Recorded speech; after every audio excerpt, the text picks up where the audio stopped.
In 1878, in Philadelphia, a boy walked into an asylum and asked to be admitted. He carried no luggage, no family name that anyone could verify, only a small packet of drawings. Each page showed the same scene: a narrow coffin, a child-sized shape inside, mourners with their heads bowed. He said it was his funeral.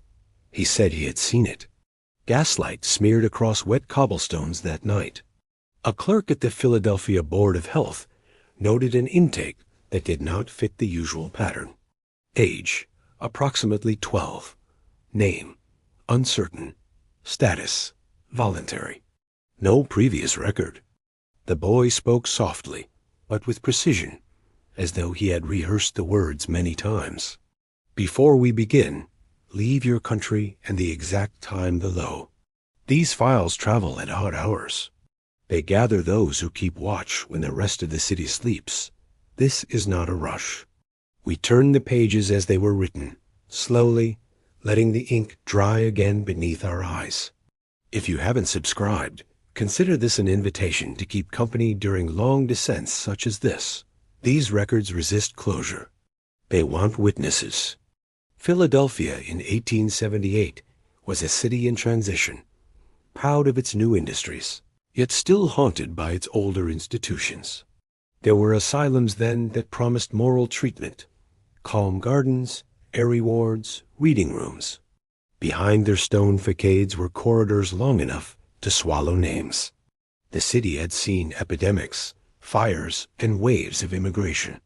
But a boy turning himself in was rare. It was rarer still that no guardian arrived to contest it. The intake officer that night filed his description without remark.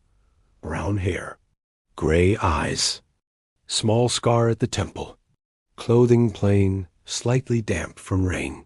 His bundle of papers was noted as sketches, nothing more. The boy's first days passed quietly. He ate little. He asked if there would be pencils.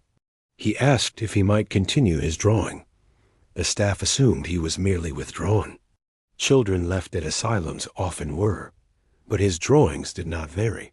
Page after page showed the same narrow coffin, the same mourners, the same room, or so it seemed. Some pages contained small alterations. A door left ajar, a window barred, a figure blurred in the corner. One attendant later said that the boy drew as if following a plan. The asylum kept a ledger. It lists his admission under a placeholder name, Joseph K., because the boy refused to give more than the initial K. No missing child bulletin from that spring matched his description. No school reported him absent. It was as if he had appeared for the sole purpose of entering that building. The refrain began among the attendants in whispers. Not kept. The boy was not kept like other children. He was quiet, compliant, yet carried some private certainty. Not kept in records, not kept in memory after he vanished. It is worth pausing here. This file does not exist because of a single death. It exists because the city learned, slowly and reluctantly, that its respectable walls were porous, that a child could forecast his end and still be lost. We will follow the path from this first quiet admission through the city's medical bureaucracy, through forgotten case notes, through the later discovery that the boy's drawings were kept long after he was gone. They were filed under miscellany, as if grief could be misfiled. Take a seat for this descent. The file does not close easily. Philadelphia in the late 1870s called itself modern. Gaslight turned night streets into pale amber corridors.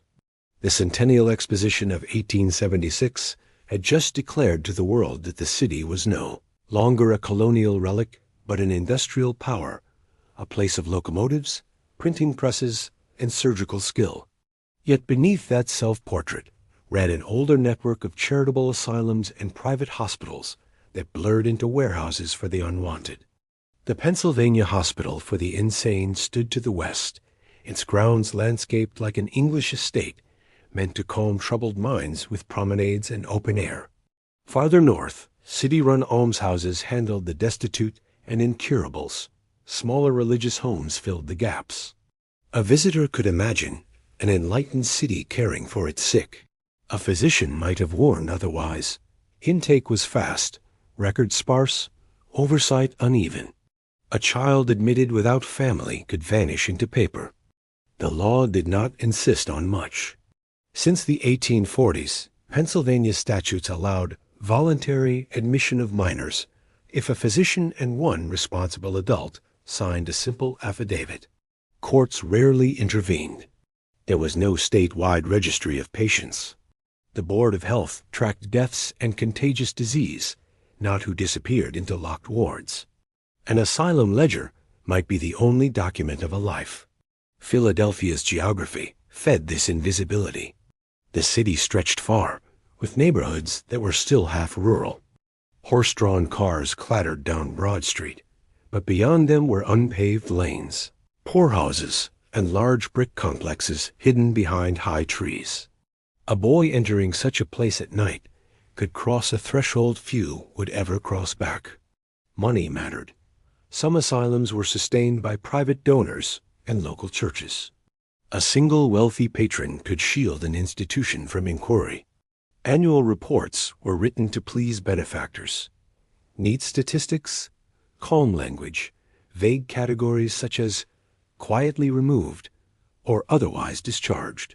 No one asked whether removed meant recovered or buried. The newspapers of the period were quick to describe fires and train wrecks, but reluctant to probe medical charity. Philanthropy bought silence. A public ledger and the Philadelphia Inquirer printed tidy lists of asylum donations, praising civic benevolence. Rarely did they print names of patients, especially children, unless scandal forced it. Medical thinking also worked against the boy. Psychiatry then was an inexact art. Children were seen as morally wayward or fragile, but easily classified as idiotic, melancholic, or delusional. A self-admitted child speaking of his own funeral might be labeled prophetic melancholia, a curiosity rather than a warning. The asylum where the boy arrived records suggest it was one of the mid-tier private. Refuges just north of Gerrard Avenue looked respectable. Red brick, iron gates, windows too high to climb. Visitors described manicured lawns and orderly wards. Behind that order were locked doors and basements used to house quiet patients who required little staff attention. There were precedents. Philadelphia had long used asylums as overflow for unwanted cases. Immigrant children with no kin, the chronically ill poor, the socially embarrassing. In 1872, a quiet investigation found that several unnamed minors had died in city care without notice beyond a single ledger line. No criminal case followed. The building the boy entered had its own history. Originally a Quaker retreat, it passed into secular hands after the Civil War. Renovations added basement rooms with brick vaulting, meant for storage, but adaptable for isolation. A tunnel once used for coal deliveries still ran to a nearby alley. Such features were practical and unnoticed. The philanthropic network created a paradox. An institution could look safe and be praised, yet its privacy made it dangerous. Donations bought better grounds and prettier wards, but also discouraged questions. A governor's wife might sponsor a reading room. The same year, a poor child could be buried under initials only. When the boy was admitted, he gave the single letter K that alone should have triggered inquiry. But the clerk noted no guardian and wrote nothing about parentage. Intake rules said a minor needed an adult to sign. In practice, staff often signed themselves, counting the child's presence as consent. The Board of Health did not check. A local physician's notebook survives. He visited the asylum once that spring to inspect a contagious patient and scribbled about a small lad, withdrawn, sketching coffins. He noted, appears self-admitted. No family? Unclear? Then he moved on. His job was disease control, not missing persons. The cultural mood helped. Victorian America loved stories of spiritual visions and premonitions, but it also loved to domesticate them. A boy claiming foresight of death might be treated as pitiable fanciful. Adults could smile, write it off as imagination, and file the case away. Children had little legal standing to protest. At the city's edges, charitable cemeteries accepted bodies from institutions with minimal paperwork. Potter's Field on State Road took hundreds each year. Names were often reduced to initials if payment was uncertain. In the Board of Health's annual mortality list for 1878, there are at least 30 unknown boy or male child name unrecorded entries. It was easy to add one more. Even the architecture played a role in forgetting.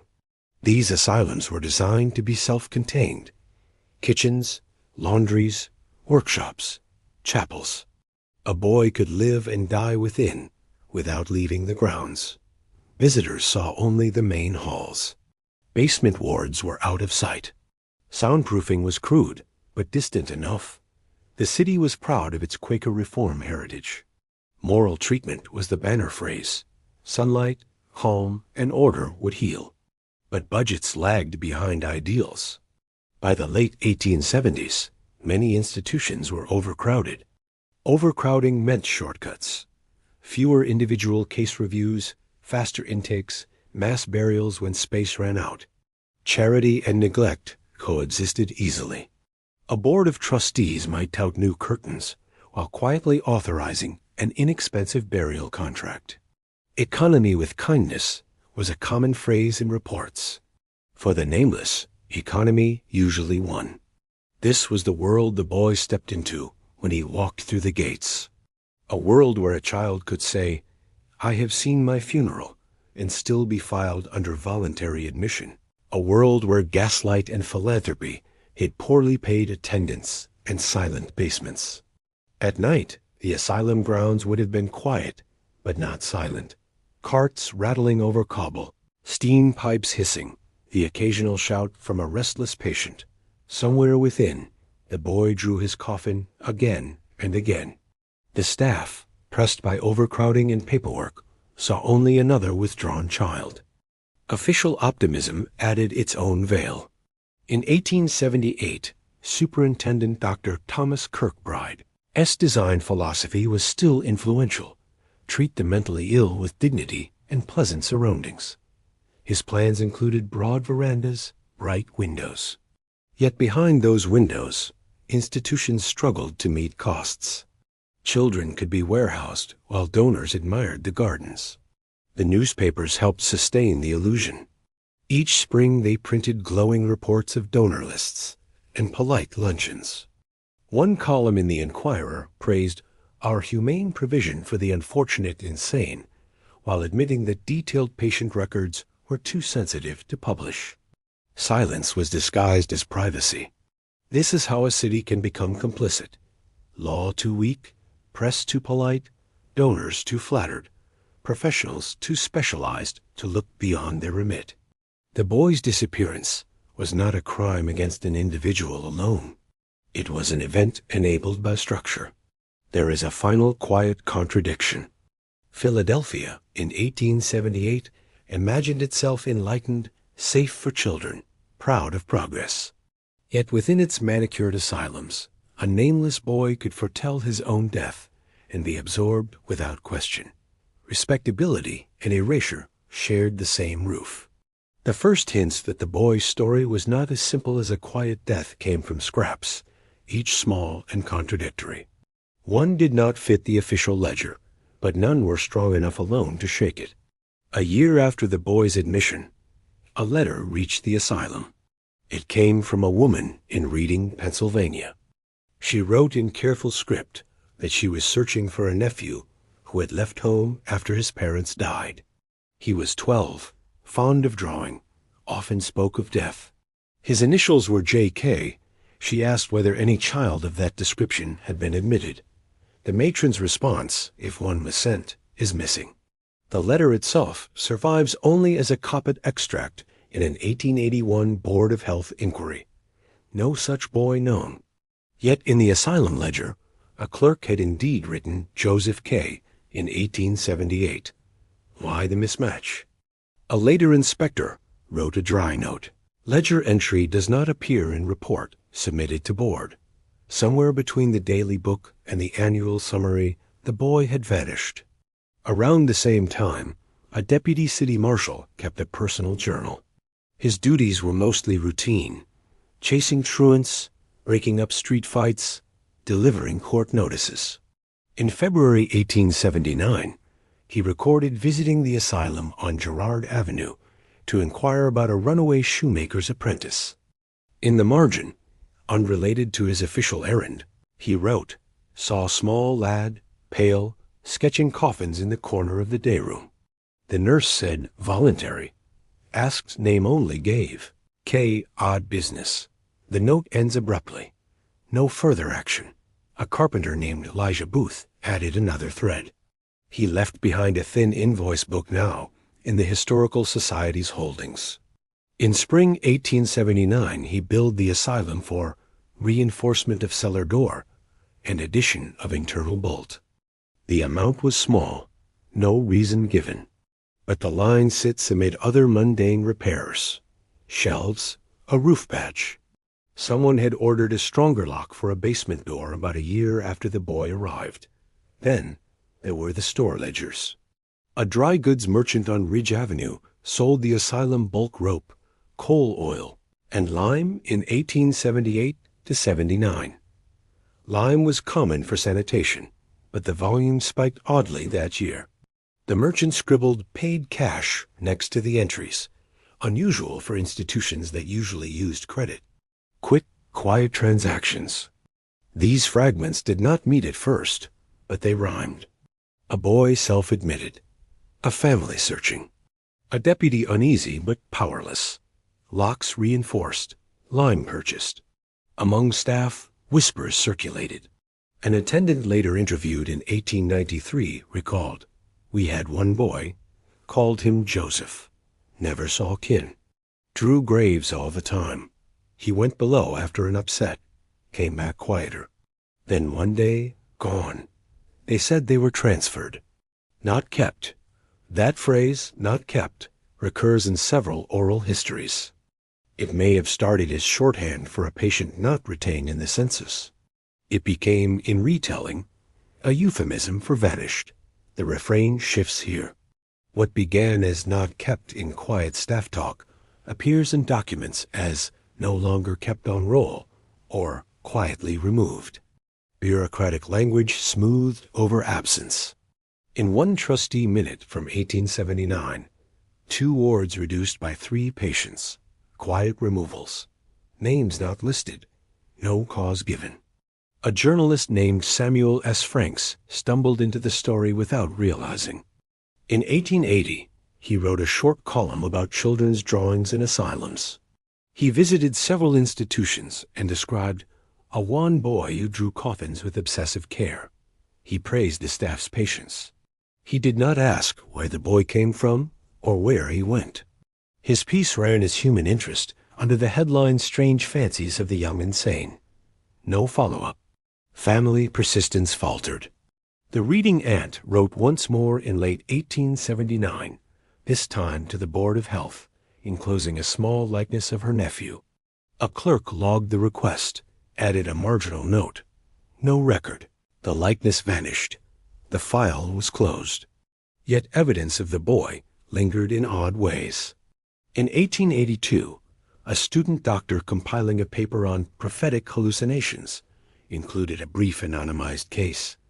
Male child, self-committed to Philadelphia institution. Age 12, persistent drawings of own funeral. Deceased within year. No date, no name, but the details fit too closely to ignore. His source was likely a superintendent's lecture or gossip. The city's bureaucracy played a silent role. Each year, the Board of Health collected death tallies from private asylums. Causes of death were vague. Exhaustion, debility, unknown. One 1878 line reads, "Male child, unknown, 12, exhaustion." Another, "Boy, J.K., melancholia, died suddenly." The entries are side by side, same month. One is initialed, one not. Either could be him. Both could. By the mid-1880s, reformers began to agitate for better records. They cited cases of lost children. One pamphlet warned that institutions might quietly dispose of inconvenient wards. It used no names, but likely drew on such incidents. But in the 1870s, there was little appetite for confrontation. The official story remained that the boy was admitted, treated, and either died of natural causes or was transferred. Yet no transfer receipt exists. No burial receipt with his name survives. Instead, we have the quieter trail. A carpenter reinforcing a door, a doctor noting a coffin sketcher, a merchant selling lime for cash. Not all witnesses were adults. One surviving diary from a teenage kitchen helper at the asylum mentions the funeral boy. She wrote in May 1879, "I peeked when he drew, saw little me drawn in a corner. Frightful. They said he was strange and would soon go. Her spelling is poor, but her fear is clear." The next entry says only, "He is gone." These irregular pieces show how easy it was to erase someone. Each person saw a sliver. The doctor saw a case study, the carpenter a door, the merchant a purchase, the deputy a strange child. No one had the whole. And the system encouraged fragmentation. Annual reports tallied admissions and deaths, but no one reconciled them with letters from searching kin. Journalists were courted by donors and superintendents. Clerks lacked incentive to question anomalies. A missing child was not a scandal if no one in power insisted it was. The phrase "not kept" gained a second life. In some later notes it shifts. Still recorded. An 1891 survey of old ledgers found Joseph K. still written in the 1878 daily intake, though absent in annual counts. One inspector scribbled, "Name still recorded, though struck from roll." A ghost in ink. By the time reformers looked back, the trail was too thin. Staff had changed, records purged. Graves unmarked. Yet these fragments echo each other enough to outline a story. A boy warned of his own death, was admitted without safeguard, and disappeared behind reinforced doors. The tragedy hides not in one villain, but in many small omissions. A family letter filed but unanswered. A deputy was distracted. A doctor curious but not responsible. An accountant smoothing a column. Philadelphia believed in progress, but progress required ledgers to balance. An unexplained child death disturbed that balance, so it was coded into silence. Quiet removal. Not kept. Still recorded, but nowhere else. This is how the witness pattern forms. Not one testimony, but a mosaic of overlooked notes.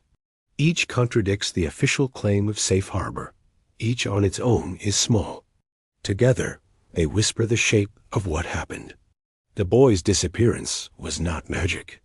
It was a process, practical, repeatable, shaped by law, space, and finance. When you lay the fragments end to end, a system appears.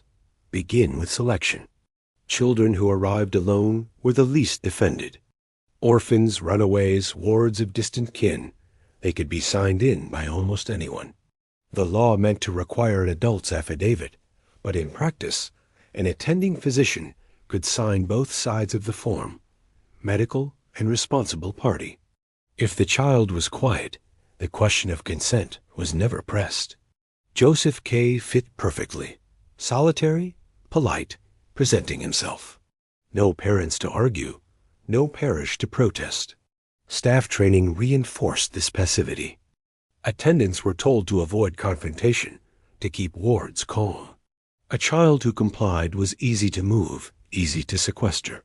The boy's eerie calm, the certainty with which he spoke of his own funeral, may have signaled to staff that he was resigned, not endangered. Then came classification. Once admitted, every patient was given a brief note, cause, prognosis, ward placement. Children were rare, but usually filed under melancholia or moral defect. These labels carried no clear treatment plan.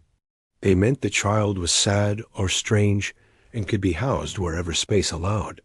Joseph K. was likely sent to a quiet ward in the basement. Records show that in 1878, the asylum expanded its melancholic juvenile section, a euphemism for keeping odd children out of sight.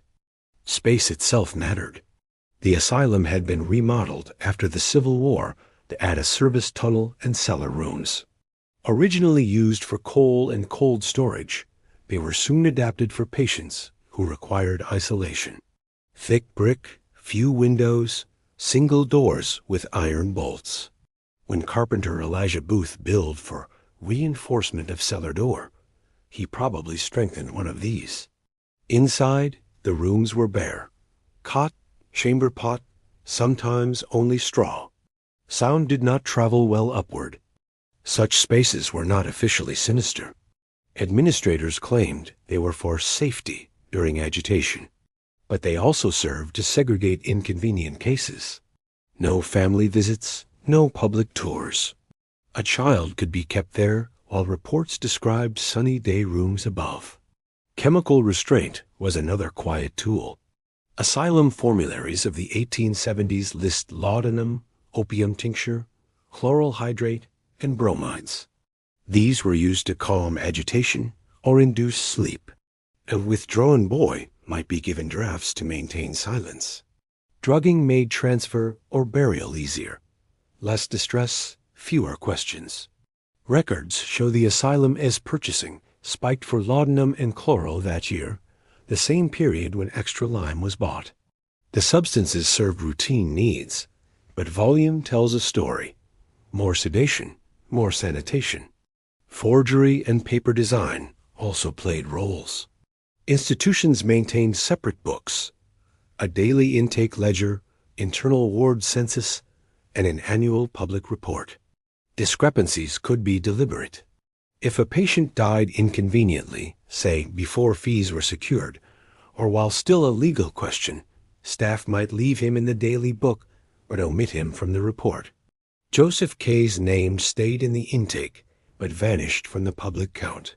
This kept numbers neat for donors and inspectors. Financial plumbing rewarded such omissions. Asylums were paid by the head, often monthly. If a patient died early, fees might stop. But if reported as transferred, the ledger avoided showing a drop. Private donors wanted stability. No one wanted to fund a house with unexplained child deaths. Mark a case removed or quietly transferred, and the balance holds. Burial contracts simplified erasure. Many institutions had standing agreements with potters' fields or small private cemeteries. For a fixed annual fee, bodies could be interred with minimal record, initials only, or numbered stakes. Payment was cheaper than returning remains. Families too poor or distant were rarely informed. The reading aunt who wrote would have needed persistence and money to claim a body. Her unanswered letters suggest she had neither influence. Community Shield completed the system. Trustees were often local merchants, clergy, minor politicians. They visited parlors, not basements. They read reports, not intake notes. They liked the narrative of safe refuge. Donors enjoyed luncheons on the grounds. A whisper of a funeral boy would have been dismissed as morbid staff talk, not evidence of harm. Even the press was co-opted. Journalists were shown reception halls, sunny wards, maybe an art room with cheerful patients. A boy obsessed with coffins would not be displayed. If asked, staff could say he was transferred for special care. Without names, a reporter could not verify. One might imagine a single villain, a cruel superintendent or corrupt doctor. But the more chilling reality is design without malice. Procedures evolved to protect the institution, not the child. Intake shortcuts, drug sedation, hidden rooms, flexible ledgers, prepaid burials, each efficient alone, together lethal. The boy's drawings likely played a role. Early psychiatry valued patient art as diagnostic curiosity. Some doctors collected morbid drawings to illustrate lectures. A child predicting his death might be seen as fascinating but not alarming. His images could have been saved for study even as he disappeared. The later student doctor's 1882 paper may have relied on them. How did the process probably unfold? Piece it. Night of admission. A quiet boy arrives alone, accepted without true guardian. Clerk fills both signatures. He is placed in a juvenile melancholia room. First months, he draws. Staff humor him, show a visiting doctor. Word spreads. Funeral boy. A physician sedates him during episodes or sleeplessness. Overcrowding worsens. Basements fill. Spring 1879. Perhaps he grows agitated, or his health declines. Malnutrition, infection, drug side effects. He is moved to an isolation room, the same one later bolted anew. Attendants call it for his safety. In truth, it hides disruption. He dies, illness, neglect, overdose, but quietly, without family to claim. The asylum contracts the burial out. A body goes to Potter's Field with initials or number. Paperwork. Daily ledger notes death. Annual report erases it, calls him removed. Trustees never know details. Fees continue untroubled. Left behind. His drawings considered oddities. A doctor pockets them for teaching. Years later, they inspire a case note on prophetic hallucination.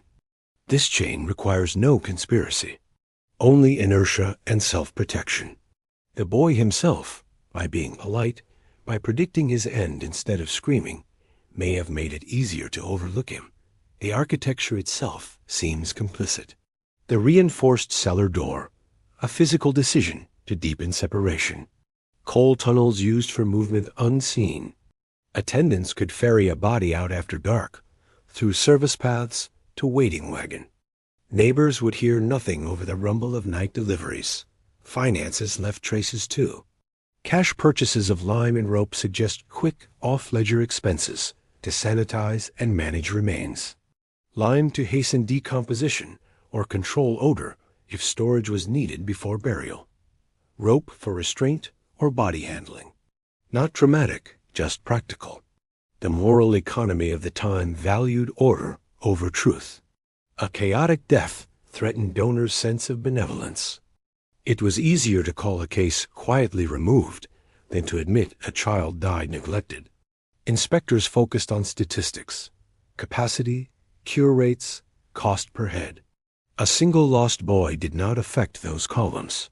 One must remember how isolation was rationalized.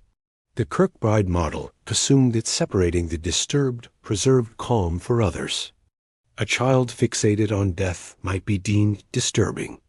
Moving him to a basement room, medicating him into quiet, aligned with therapeutic ideals as understood then. And there was a subtler shield, class and stigma. Many patients were poor, immigrant, or orphaned. Society assumed their stories were sad but unremarkable. A lost working-class boy from Reading did not stir outrage like a lost son of wealth would. The system also had no single point of accountability. The Board of Health collected death counts, but not individual identities. The courts intervened only if property or guardianship was disputed. Superintendents answered to boards, boards to donors. Everyone could claim the case fell elsewhere. Against this machinery, a solitary child's foresight meant nothing. His repeated funerals may have been an attempt to assert identity. See me, I know where this ends. But the system rewarded quiet, not prophecy. When later inspectors found his name still recorded, they confronted only residue, ink without life, no staff left to explain, no grave marker, just a line in a forgotten book and a few drawings catalogued as curiosities. To call this error would be wrong. It was design, not planned malice, but rules built to protect the institution first. Intake shortcuts, donor diplomacy, financial smoothing, architectural seclusion, easy burial. Together, they formed an efficient forgetting machine. That machine did not end with him. Reformers of the 1880s cited lost minors when pushing for stricter reporting and state oversight. They demanded centralized patient registers and family notification. Some laws changed, but slowly. Children still vanished into care well into the 20th century. The boy's story survives only because fragments escaped. An aunt's unanswered letter, a deputy's idle note, a carpenter's bill, a doctor's curiosity. Without those, he would be a perfect case of institutional disappearance. And the funeral drawings remain the strangest residue. They show that he understood something, perhaps simply that alone and voiceless children did not return. Perhaps he had seen others buried. Perhaps he sensed his body would be unnamed. Whatever their source, they mark a consciousness trying to write itself into history before being erased. Design, not error. A quiet machine of paper, stone, and money that could take a life predicted and still proceed untouched.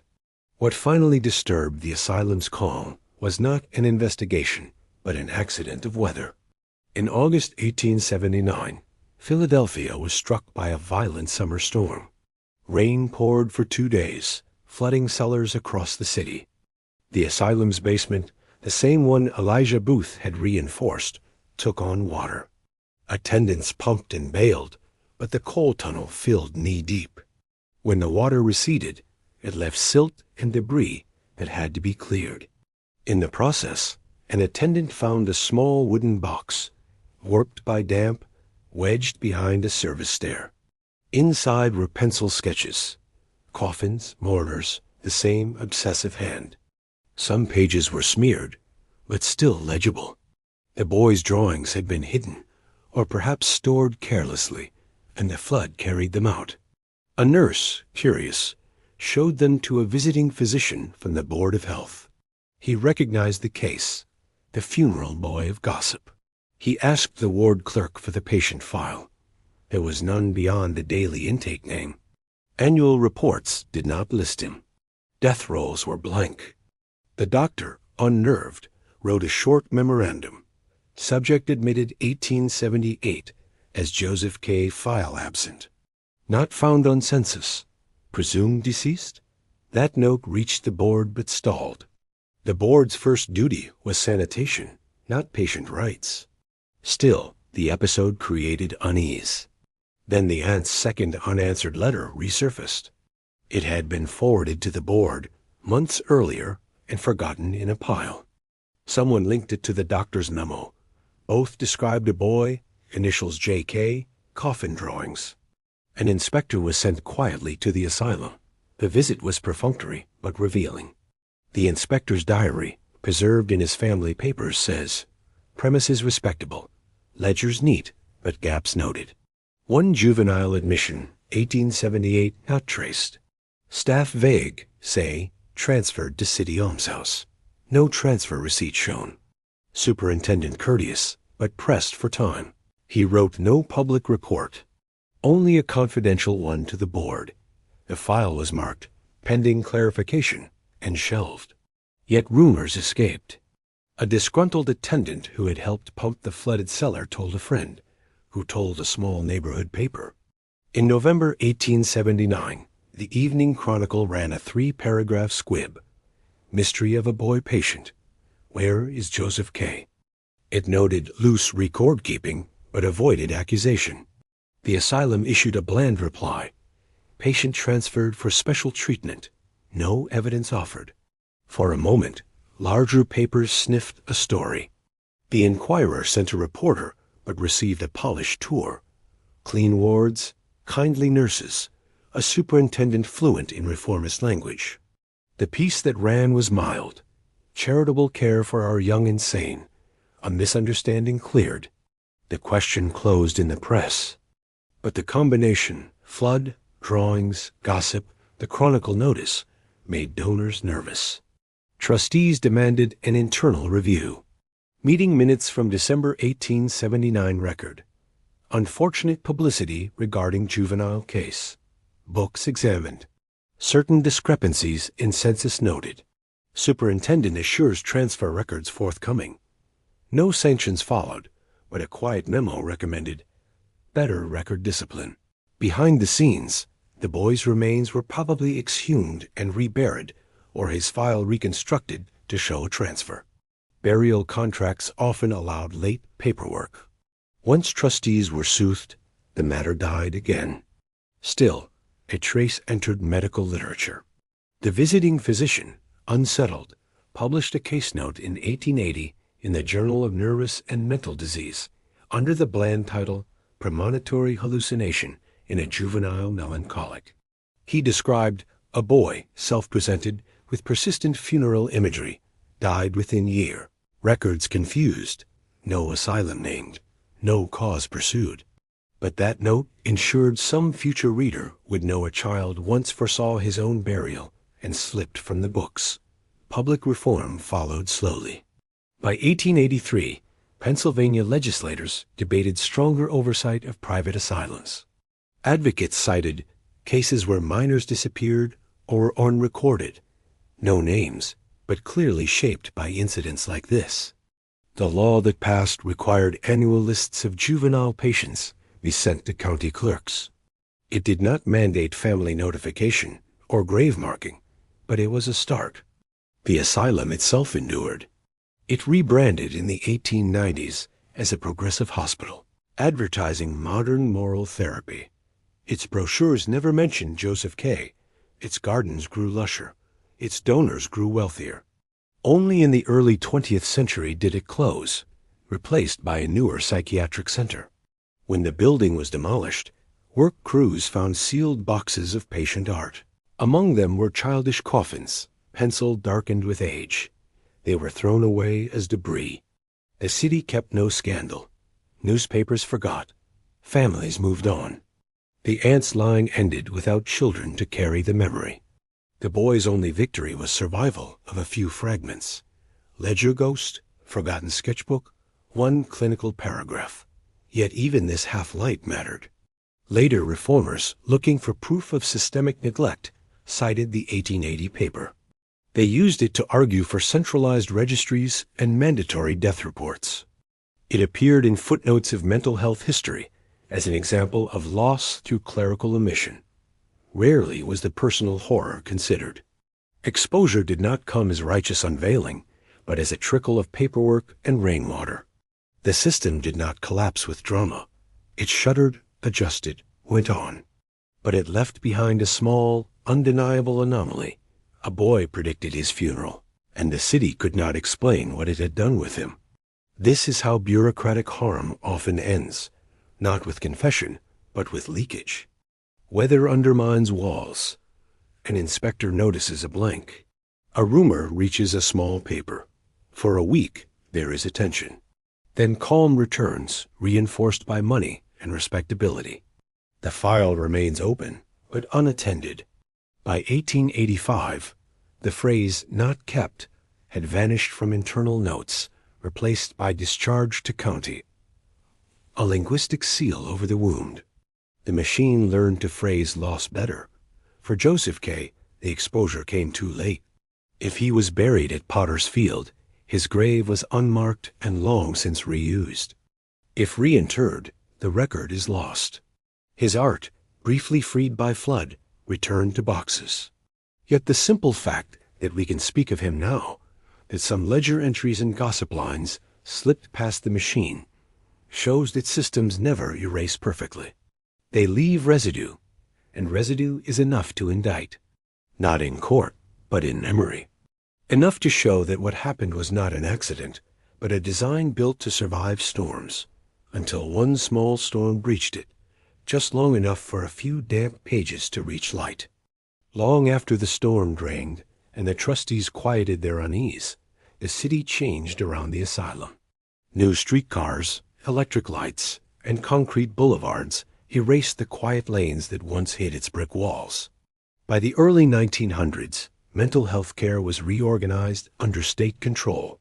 Old ledgers were boxed and forgotten in county vaults. Yet a few names, including Joseph K., lingered like faint pencil marks no one fully erased. In the 1950s, graduate students at the University of Pennsylvania began excavating psychiatric archives for theses on institutional reform. One, Mary Ellen Hutch, combed through Board of Health files and found the pending clarification memo about a missing juvenile. Admission from 1878. She could not trace the boy, but she noted the phrase, "not kept," and the curious survival of coffin sketches in a doctor's scrapbook. Her dissertation argued that Victorian philanthropy created pockets of unaccountable custody. She footnoted the boy only as Case J.K., 1878. In the 1970s, when patient rights movements surged, activists rediscovered Hutch's work. They published pamphlets about lost children in care, citing a Philadelphia boy who predicted his own funeral. Still no name, still initials only. But the story traveled farther, a cautionary parable about what happens when oversight fails. Even now, some of the boy's drawings may survive. The Historical Society catalog lists a set of anonymous child funeral sketches. Provenance: Private Psychiatric Collection, C. 1878-1882. They are brittle, smudged, but recognizable. The narrow coffin, mourners faceless, a door slightly ajar. A curator's note says, "Artist unknown." Associated with early juvenile case history. Architecture remembers too. During demolition of the old Asylum wing in 1911, workmen reported finding small basement cells with bolted doors and lime-stained floors. A few pocketed artifacts, a child's shoe, a broken pencil, before rubble covered them. No newspaper bothered to connect these finds to the forgotten Chronicle notice of 1879. Culturally, the city still prefers a cleaner narrative: philanthropy, progress, benevolence. The centennial generation wanted to believe it had tamed poverty and madness. Admitting that a child could self-commit and vanish into a basement conflicted with that self-image. So the story stayed marginal, carried by archivists and reformers, not civic pride. Yet the pattern it exposes is larger than one boy. Systems built for care, but funded for efficiency, will tend toward forgetting those who cost more than they pay. Paper can be rewritten faster than lives can be protected. Legal thresholds meant to be safe, an affidavit here, a trustee review there, can be bent by habit until consent is only ink. The boy's prediction becomes a metaphor for this.